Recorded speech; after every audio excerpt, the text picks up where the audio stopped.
Pai do Senhor. Salmo 108, verso 1. Glória a Deus. Que maravilha. Que maravilha esta noite, esse dia. Salmo 108, verso 1.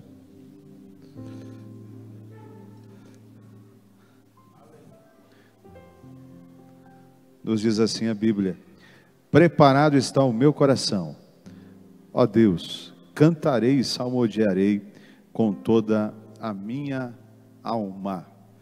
Preparado está o meu coração. Essa parte do verso 1 do Salmo 108. Salmo não tem capítulo e não tem versículo. Salmo é Salmo 108, 109 e o verso 1 então do Salmo 108. Preparado está o meu coração, partear. Tome assento, meus irmãos. Tivemos uma manhã maravilhosa, onde Deus se manifestou aqui pela manhã, e as horas foram passando, porque estava muito bom. Eu confesso algo aos irmãos, que eu sou grato por todas as igrejas onde eu trabalhei. Eu não sei quantas, não foram muitas, porque fiquei bastante tempo em algumas igrejas, mas eu sou agradecido, tenho muita saudade, tem que cuidar, senão fico falando demais por onde eu passei. Mas a igreja de Chapecó tem sido uma igreja especial. Eu ainda não tinha pastoreado uma igreja tão animada como a igreja de Chapecó. A igreja de Chapecó é uma igreja animada, a igreja de Chapecó é uma igreja leve, é uma igreja boa para falar, para pregar, para ministrar a palavra, porque há um retorno, há uma receptividade à palavra, aos louvores. Aqui não há necessidade de usar nenhum tipo de mecanismo, embora todo mecanismo usado para despertamento ou para avivamento, não se deve usar mecanismo, porque o avivamento ele vem de Deus, ele não vem do homem, ele não vem da retórica, ele não vem da homilética, ele não vem da hermenêutica, ele não vem da exegese, ele não vem de um doutorado ou de vários cursos teológicos, mas o avivamento vem de Deus, ele vem do Senhor. Vem de Deus quando o Senhor encontra um coração quebrantado e preparado. Esse é o tema da palavra para essa noite, que o avivamento requer um preparo. Nós ouvimos um hino aqui que fala também sobre o avivamento e veio como uma confirmação para a palavra desta noite. Esse dia tem sido um dia especial, desde ontem. Nós tivemos ontem aqui com os jovens aqui, o templo estava quase lotado, com a companhia de teatro Giovanni Si, que esteve aqui ontem à noite. Ficamos no início, depois fui lá para o EFAP, no encerramento do ano da terceira idade, lá da nossa igreja no EFAP. Hoje estivemos com os irmãos da congregação do Vila Real, também os irmãos da congregação do Marechal Bormann. A reunião que foi quase até, saímos aqui quase meio-dia, porque tinha alguns atendimentos.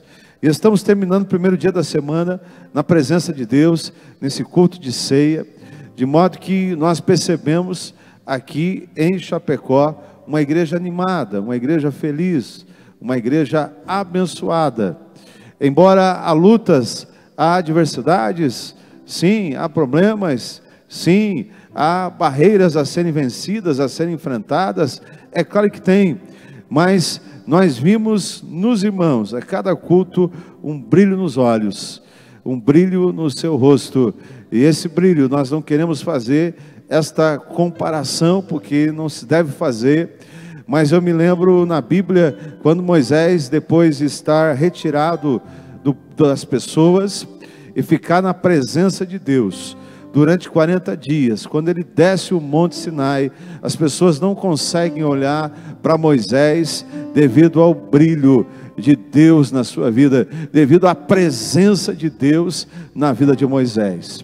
E um crente que anda com Deus, embora tenha as suas dificuldades, embora tenha os seus problemas, embora tenha as suas limitações humanas, mas se ele é receptível a Deus, a obra do Espírito Santo, seu coração está quebrantado, esse é um solo fértil para que o Espírito Santo opere e aformoseie o rosto desse crente Como diz a Bíblia, um coração alegre aformoseia o rosto. Eu estou diante de um povo aqui alegre, que amanhã é segunda-feira, e todo mundo vai para a luta, mas vai para a luta com Deus.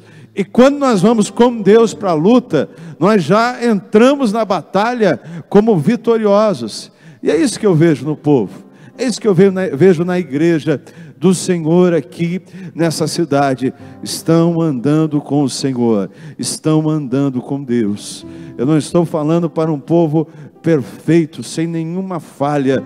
Nós somos seres imperfeitos, mas quando nós permitimos que Deus trabalhe em nós, então tudo acontece e a nossa vida é transformada.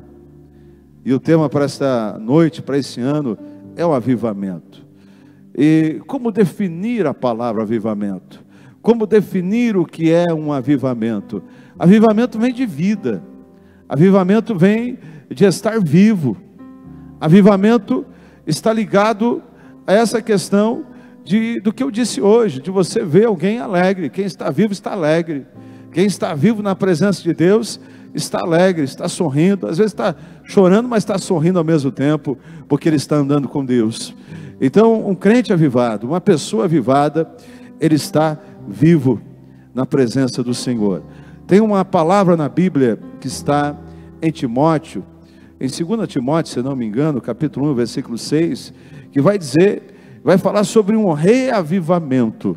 A Bíblia vai falar ali sobre um reavivamento. Então, se avivamento está vivo na presença de Deus, um reavivamento é voltar a viver. Mas a explicação para essa palavra, o conceito para a palavra reavivamento quer dizer fazer o fogo subir com vida novamente. Literalmente isso, fazer o fogo subir com vida novamente. Essa chama precisa subir com vida. Olha a palavra aí, vida. Então, avivamento é quando a chama está acesa. Quando a chama está acesa e essa chama está com vida, ela está viva. Não é uma chama que está apenas ali fumegando, apenas uma fumacinha, não é uma fogueirinha, não, é uma grande fogueira, é um fogo consistente, que não se apaga facilmente, e este é o símbolo do Espírito Santo, o fogo, a chama, o símbolo do pentecostalismo. Então, conceituar avivamento é quando nós falamos que alguém está vivo na presença de Deus, é quando alguém está cheio do Espírito Santo, é quando alguém está cheio de Deus, é quando alguém está cheio do Espírito Santo. Isso é manifesto também através dos dons espirituais. É quando nós encontramos alguém e esse alguém diz: olha, há algo diferente em você, eu percebo algo diferente em você, a conversa com você é diferente, quando eu olho para você, eu vejo alguém diferente, você não é igual aos demais. É claro, a Bíblia diz que nós não somos desse mundo, mas nós somos aqui peregrinos e forasteiros, estamos aqui de passagem, a nossa verdadeira morada é o céu, nós somos cidadãos do céu. E o crente avivado, quando ele anda aqui pela face da terra, ele anda como um cidadão do céu. E alguém pergunta: você é da onde?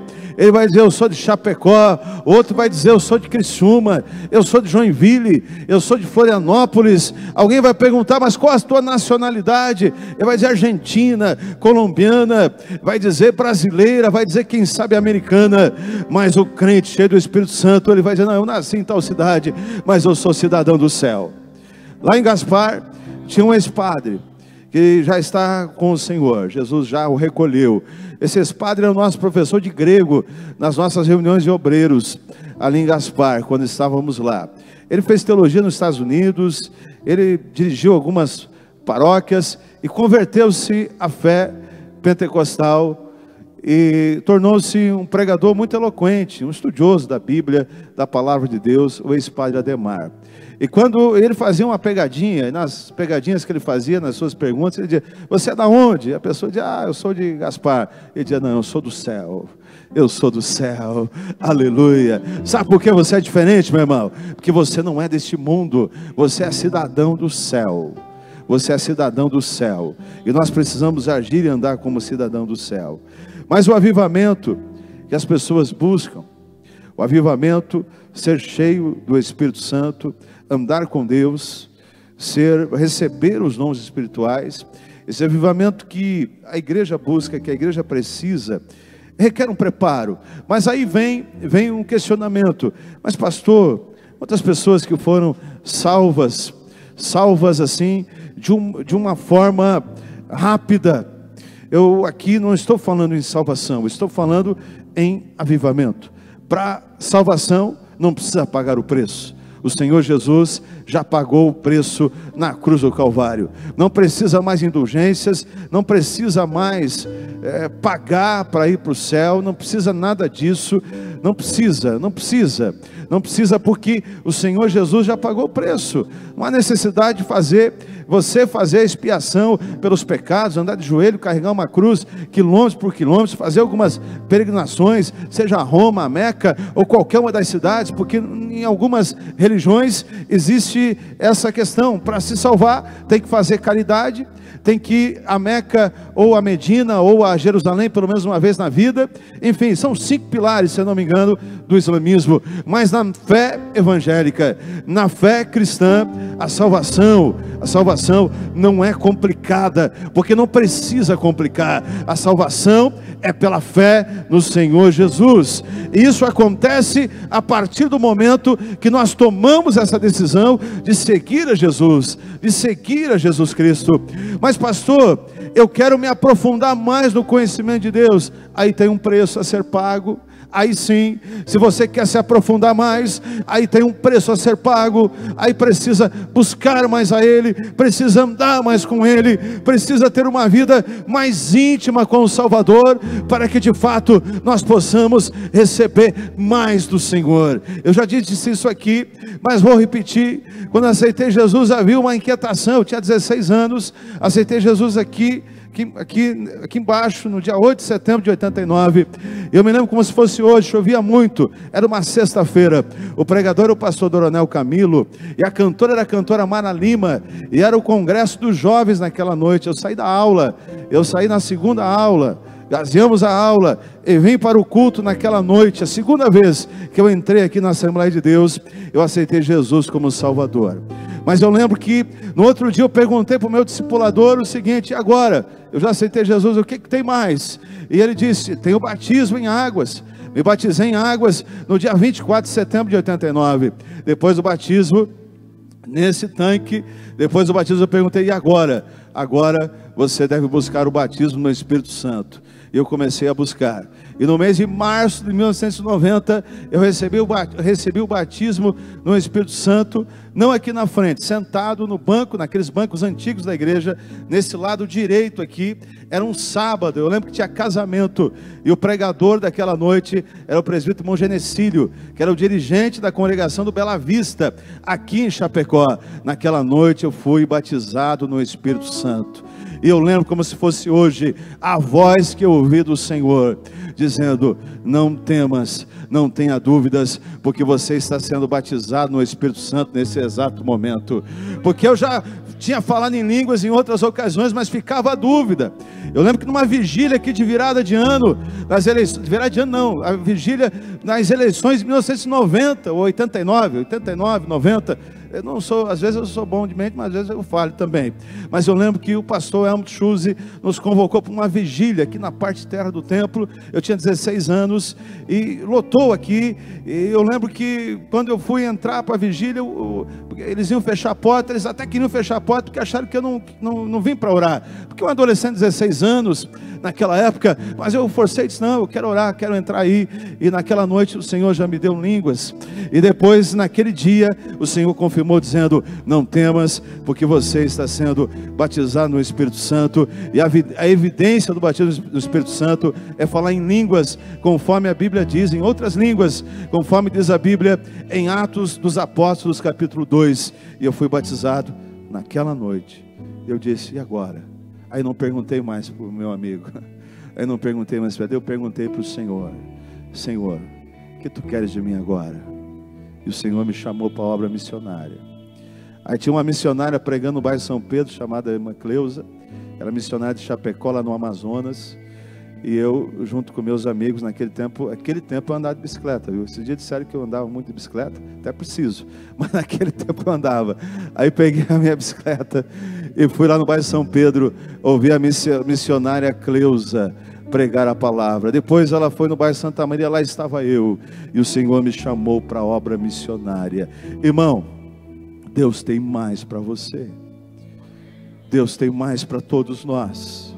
Mas há uma necessidade de nós nos prepararmos para aquilo que Deus quer fazer na nossa vida. Nós precisamos nos preparar para o que Deus quer fazer nas nossas vidas. Porque tem gente de braços cruzados, só esperando. Não fique de braços cruzados, vá fazer. Tome uma atitude, porque virá esse avivamento, esse algo a mais virá sobre a sua vida. Porque quando nós aceitamos Jesus como Salvador, nós recebemos o Espírito Santo. Ele passa a morar em nós. Batismo no Espírito Santo é ser cheio do Espírito Santo. Uma vez o pastor Humberto Schmidt Vieira, aqui em Chapecó, aqui nesse púlpito, ele fez essa comparação, ele pregando para os jovens, ele disse: esse copo aqui ele está cheio d'água, ele contém água, mas se nós formos pondo água, esse copo vai derramar. E assim é uma pessoa cheia do Espírito Santo. A pessoa quando é cheia do Espírito Santo, o crente tem Deus na vida, ele tem o Senhor Jesus, ele tem o Espírito Santo, porque ele arrependeu dos seus pecados, então ele já tem Deus na sua vida. Mas à medida que ele vai buscando, que ele vai pagando o preço, ele vai se enchendo a ponto de se derramar na presença de Deus. Isso é ser cheio do Espírito Santo. E nós precisamos buscar mais. Antigamente, quando alguém aceitava Jesus, logo ele era questionado sobre o batismo no Espírito Santo. E aí, já foi batizado? Já foi? Porque você já aceitou Jesus. Agora você precisa ser cheio do Espírito Santo. Hoje, parece que as perguntas mudaram. Parece que as perguntas agora, elas estão relacionadas mais à vida material. Mas nós temos que sair, porque esse é costume dos fariseus. Os fariseus lá em Jerusalém, lá em Israel, era assim. Eles aliavam a salvação à riqueza. Se é rico é salvo, se é pobre não é salvo. Era assim. E tem muitas denominações com nome de evangélicas hoje em dia, aliando a riqueza à salvação. Mas não é isso não. O primeiro passo após a salvação é buscar o batismo no Espírito Santo. E a vida material, Deus pode acrescentar. Se Ele quiser, Ele vai acrescentar. Porque a Bíblia diz: buscai a Deus, e as outras coisas serão acrescentadas. Não é pode, serão acrescentadas. Mas em primeiro lugar, buscar a Deus. Hoje em dia, as pessoas querem vir à igreja. Muitas vezes, as campanhas são importantes, mas muitas pessoas vêm à igreja porque acham que vai ficar rico. Irmão, nós vamos ficar rico aqui da presença de Deus. Vamos ficar rico de Deus, do Senhor, cheio de Deus. E depois outras coisas, elas serão acrescentadas. Mas nós precisamos voltar a fazer essas perguntas. E aí, já foi cheio do Espírito Santo? Já foi batizado no Espírito Santo? Eu lembro que alguns irmãos me questionavam, dizendo: você tem que ir para a vigília, você tem que buscar Deus, você tem que orar, vai buscar Deus, vai para a oração. Irmãos, precisamos voltar a esse tempo. Não estou dizendo que a igreja não está boa. Eu iniciei a minha fala dizendo que essa é uma igreja alegre, essa é uma igreja receptível à palavra. Mas isso não quer dizer que nós já atingimos aí um estado de perfeição, que não possa mais buscar a Deus, que não possa mais orar, não possa mais ir para a vigília. Que tem gente que acha que já fez o suficiente e não pode fazer mais nada. Enquanto nós estivermos respirando, nós devemos fazer algo para Deus. Sabe a história do fundador dessa igreja? Sabe a história dele? O Inocêncio Marchione, missionário Inocêncio, está no livro da igreja. Se você não tem o livro, ainda adquira o livro, mas a história dele está ali, está no livro. Mas tem uma parte da vida dele que eu acho que nem foi para o nosso livro, mas está no livro do pastor americano Colenda, que é Eu Ouvi Uma Voz do Céu, me parece que é o livro. Eu li esse livro. O tema do livro é Eu Ouvi a Voz do Céu. Esse pastor Colenda, ele foi quem enviou o Marchione aqui para Chapecó, para essa região, na década de 50. E ele disse que O Marchione, depois que cumpriu a sua missão aqui, abriu a igreja de Tijucas, que ele era de Florianópolis, ele abriu as igrejas aqui no Oeste Catarinense, do Oeste do Paraná. Depois de um tempo, o Marchione, ele foi morar em Porto Alegre, e ele ficou assim meio que esquecido, mas esse pastor lembrou dele. Vou visitar Marchione. E quando chega em Porto Alegre, no seu endereço, ele vai até a casa, e a esposa do Marchione o atende, e ele pergunta: onde está Marchione? E ela diz: o senhor ainda pergunta? Ele está fazendo o que ele sempre fez. Ele está evangelizando. Mas ele não está na cadeira de rodas? Está. Mas todo dia ele pede para mim levar ele até a beira da estrada, e ele fica evangelizando, mesmo na cadeira de rodas, levando a palavra de Deus. Esse homem não perdia tempo. Ele não perdia tempo. É por isso que essa igreja frutificou tanto, cresceu tanto. Mas cabe a nós darmos prosseguimento. O que eu quero dizer com isso, meus irmãos, é que tem gente que acha que já fez o suficiente, mas não fez nada ainda. Nós não fizemos nada ainda comparado ao que os heróis da fé fizeram, ao que esses homens e mulheres fizeram.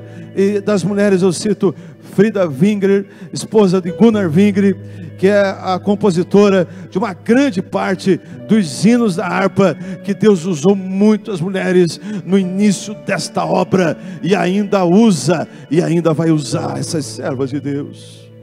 Há um preparo. Todo avivamento requer uma cuidadosa e muito dedicada preparação. Geralmente ele vem como resultado de um preparo do povo de Deus. Tanto à luz do ensino da Bíblia, como da história dos avivamentos, eles vieram quando o povo de Deus se preparou, e buscou, e pediu, e que esteve diante de Deus, para receber mais do Senhor. Nós podemos citar alguns exemplos na palavra, como o exemplo de Jacó, que eu citei pela manhã, mas enfatizando a questão da sua transformação, a sua mudança de vida, de Jacó para Israel, de aquele que engana o seu irmão, para campeão com Deus. Olha a mudança, olha a transformação na vida de Jacó. Mas agora vamos falar de Jacó, tomando por base o avivamento. Diz a Bíblia que Jacó montou acampamento num lugar onde ele teve um encontro com Deus, onde ele teve uma visão dos anjos que desciam e subiam uma escada. Esse local acabou sendo chamado Manaim, ou já se chamava Manaim. Ele já se chamava Manaim, que quer dizer dois campos. E a partir do momento que ele tem uma visão com Deus, ele diz: não, aqui vai ser Betel, porque aqui é a casa de Deus.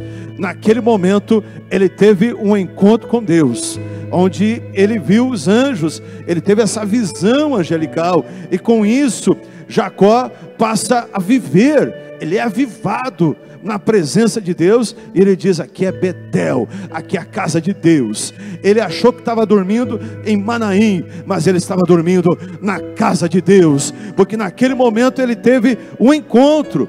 E aqui um divisor de águas. E na nossa vida como cristão, nós precisamos ter esses encontros com Deus. Nós precisamos, porque ao longo da caminhada muitos cansam, muitos desanimam, muitos querem parar. Mas quando você vai falar com Ele, você vai falar com Deus, Ele permite que você tenha uma visão dos céus, e a tua alma fica viva na presença de Deus. E aí, meu irmão, você quer vir para a igreja, não é apenas para você cumprir ali um ritual, mas você quer vir para a igreja para conversar com Ele, para adorar a Ele, porque o grande aqui é Ele. O grande aqui não é pastor, não é presbítero, não é evangelista, não é líder de departamento. O grande aqui é Ele, o Senhor. Aleluia, glória a Deus. Jacó tem esse encontro maravilhoso, e Manaim passa a ser Betel. Nós temos também o avivamento nos dias de Esdras e Neemias, porque o avivamento nos impulsiona, o avivamento nos faz fazer alguma coisa, porque o morto não pode fazer, o morto não pode mais fazer nada. A Bíblia diz isso, que não há indústria, não há trabalho na morte. O trabalho é aqui, A indústria é aqui, os trabalhos são aqui. Porque uma pessoa que está morta não pode mais fazer nada. Esse é um trabalho para vivos. Então, quando Neemias se dispôs a ir a Jerusalém, quando ele se dispõe a abrir mão do conforto, quando ele se dispõe a abrir mão da sua posição social que tinha, vai para um grande desafio. Eu lembro, irmão Joel, quando eu andei a última vez pela minha área de trabalho, aqui no frigorífico Chapecó, eu me lembro, e me deu um frio na barriga. Eu gostava do que eu fazia, mas eu lembro que eu andei por aquele setor, pelos locais onde eu trabalhava ali, e olhei bem. Eu tinha montado até uma basezinha onde eu consertava alguns equipamentos ali, e tinha uns folhetos evangelísticos também. Passei por ali, como se eu nunca mais fosse voltar para ali, e nunca mais voltei mesmo, nunca mais voltei. Mas quando eu passei ali por aquele local, eu entendi que estava indo para um desafio, para algo que eu não sabia como seria. Estou deixando o certo, um salário certo que vinha todo mês, um trabalho bom que eu gostava de fazer. Eu morava bem próximo ali ao frigorífico, uma cidade que eu gostava de morar, para ir para um lugar que eu não sabia como seria. Eu tinha 19 anos. Para ir para um lugar que eu não sabia como seria. Vou estudar a palavra de Deus, isso é bom, mas o que vai ser da minha vida? Mas aí Deus disse: vai, porque eu vou contigo e vai dar certo. Eu fui, e hoje estou aqui. Mas o que eu quero dizer aos irmãos aqui, é que em relação a Esdras e Neemias, também foi semelhante, porque ele tinha um desafio pela frente, estava abrindo mão ali, ele tinha um trabalho, Neemias, era copeiro do rei Artaxerxes, ele morava na residência de inverno do monarca, ele morava num palácio, ele estava com a sua vida garantida, com a sua aposentadoria garantida, ninguém ia tocar na vida do copeiro. O copeiro era íntimo do rei, para ser copeiro tinha que ser íntimo do rei. Mas ele disse: eu vou, enquanto eu estou aqui, o meu povo está em Jerusalém sofrendo.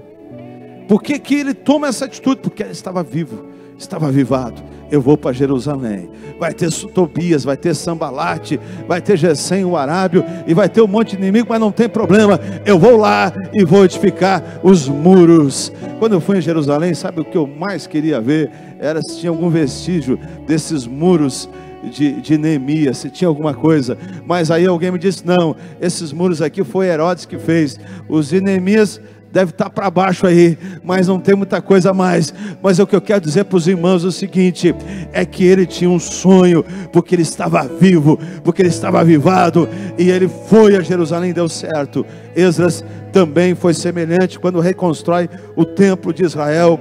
Então há exemplos na palavra de alguém que se preparou e foi. Deus nos quer preparados. Amós, diz a Bíblia 4:12, prepara-te para encontrares com teu Deus. Há necessidade de um preparo, é preciso que haja um preparo do nosso coração, do nosso lar, da nossa igreja. Vamos estar de pé. Você lembra da história de Zaqueu? Aleluia. Zaqueu, o Senhor enxergou Zaqueu lá naquela figueira, mas o Senhor enxergou Zaqueu, e quando o Senhor entra na casa de Zaqueu, entra a vida, entra o avivamento. Mas qual foi o preparo de Zaqueu? Querer, desejar, subir na árvore, querer ver o Senhor, só para te ver, olhar para ti. Ele buscou, ele foi até o Senhor, ele quis, ele desejou, porque o nosso Deus, ele não arromba corações, ele não invade vidas. Uma vez, quando eu estava no seminário, eu fiz um esboço, e achei que com aquele esboço eu ia longe. Eu pensei: vou pregar nos Gideões, O tema do esboço era invasão. E aí eu enumerei 7 pontos lá. Primeira invasão. Invasão no céu. Mas qual foi a invasão? Do querubim ungido ali, do Lúcifer. Porque ele estava no céu, mas ele foi um personagem ali que não estava bem, né? Depois, invasão na terra. Quando Lúcifer é lançado para a terra, houve uma invasão, na minha ótica ali, na minha interpretação. E depois tinha um outro ponto, invasão no inferno. Acho que era o último. Quando Jesus vai ao inferno e pisa na cabeça de Satanás, naquela analogia que os pregadores fazem, e leva cativo o cativeiro logo após a sua ressurreição. Diz a Bíblia que ele vai às partes baixas da terra, mas a explicação é que ele vai ao inferno ali e vence ali Satanás. E aí mostrei para o professor, não, peraí, negócio de invasão. Aí tinha um outro ponto, invasão no coração. Aí ele disse, não, está errado. Jesus bate na porta. Quem abrir a porta do seu coração, aí sim, aí ele entra para cear. Mas tem que abrir a porta, que o Senhor Jesus não invade vidas, Ele não invade corações, mas Ele bate na porta. Abra a porta nesta noite, meu irmão. Abra a porta para o avivamento. Abra a porta, meu irmão. Abra a porta para o avivamento nessa noite. Permita que Ele entre para promover um grande avivamento na sua vida. É preciso que haja um preparo do nosso coração. Deixa Ele entrar no teu coração, deixa Ele entrar no seu lar. Mas eu já sou crente, pastor, eu já sou um salvo. Deixa o Espírito Santo entrar em abundância na sua vida. Seja cheio do Espírito Santo, seja cheio do Senhor nesta noite. Faça como Zaqueu, peça para Ele entrar na sua casa. Sempre que o povo de Deus se preparou, meu irmão, começou algo novo. Sempre que o povo de Deus se preparou, aconteceu algo novo. Quando Noé e os seus filhos e a sua família, cerca de 8 pessoas, eles se prepararam, eles obedeceram, eles construíram a arca, eles não se contaminaram com o pecado que tinha ali, eles acreditaram no dilúvio, e a consequência foi a salvação, foi algo novo, uma nova fase na humanidade, mas houve um preparo, a arca foi construída. Aleluia, preparo. O preparo requer renúncia, esvaziamento, submissão, contrição, transparência. O Salmo 90, o verso 8 diz a Bíblia: diante de ti puseste a nossa iniquidade. As pessoas têm dificuldade de admitir os seus erros, seus pecados, as suas falhas, as suas iniquidades. Mas chega, meu irmão, chega de querer se esconder. Vamos ser transparentes. Nós somos avivados quando há transparência diante de Deus. Como eu disse em relação a Jacó, eu sou Jacó, pronto.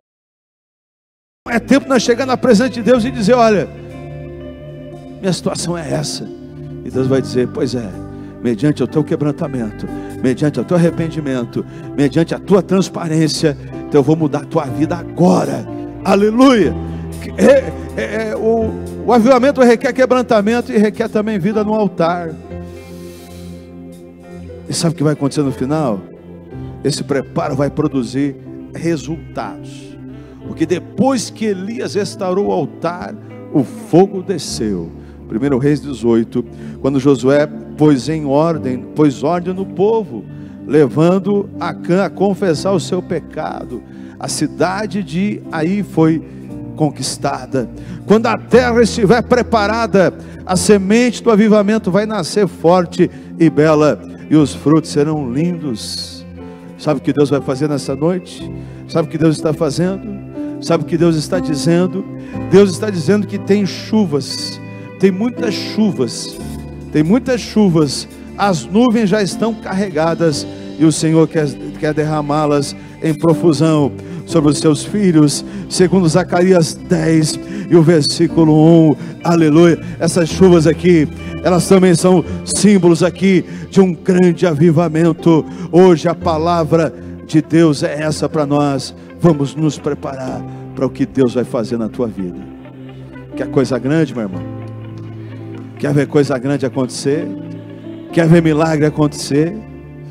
Quer ver salvação de almas acontecer? Quer ver mudanças acontecerem?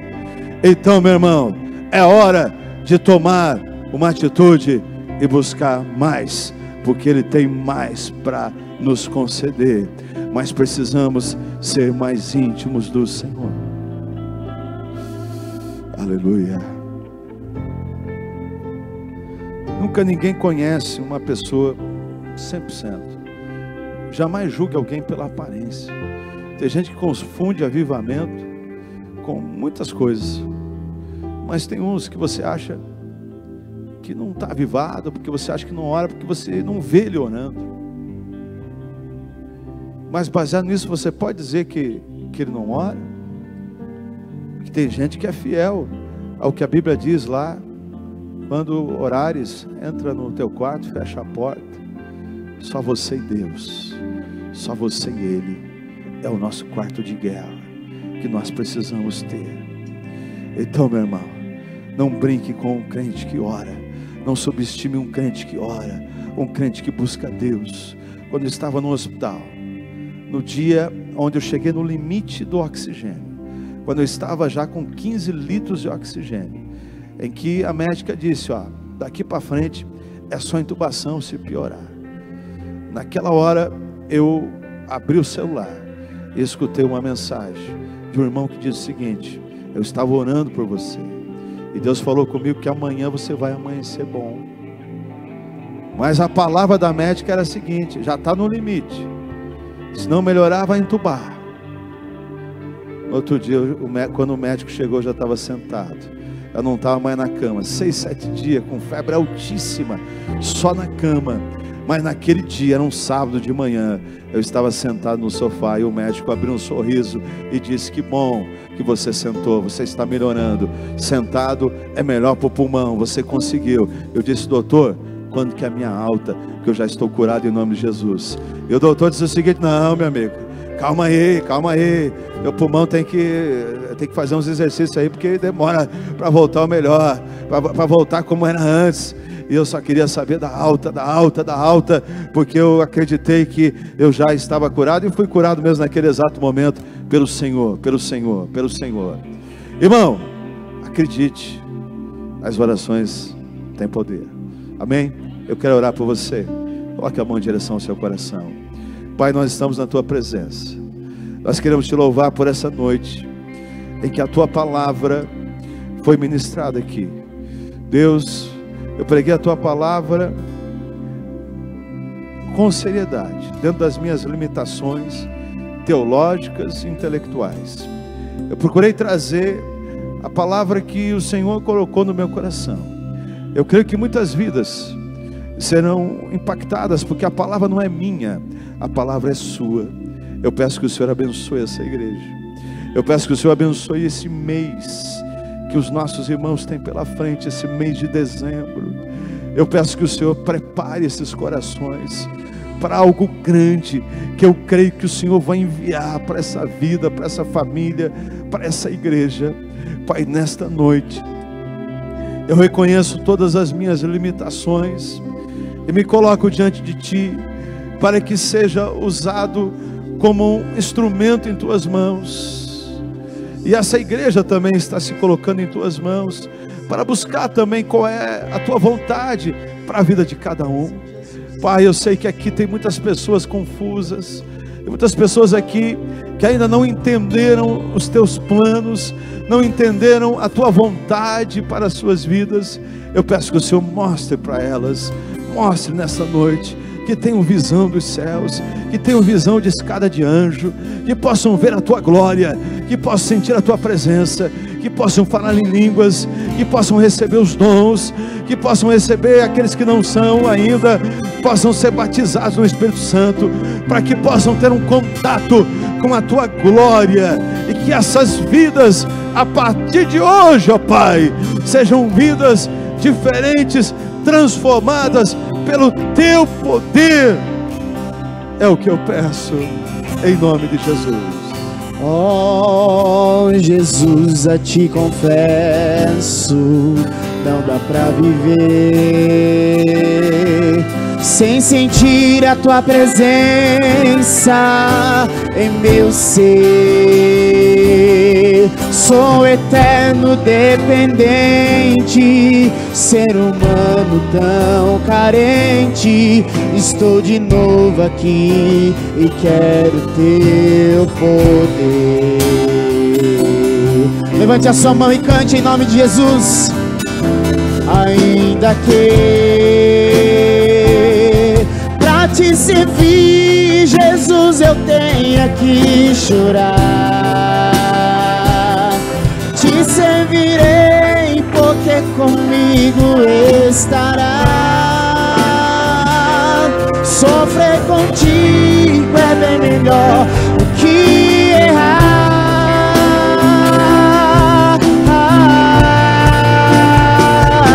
Perdoa-me, porque às vezes não consigo nem falar.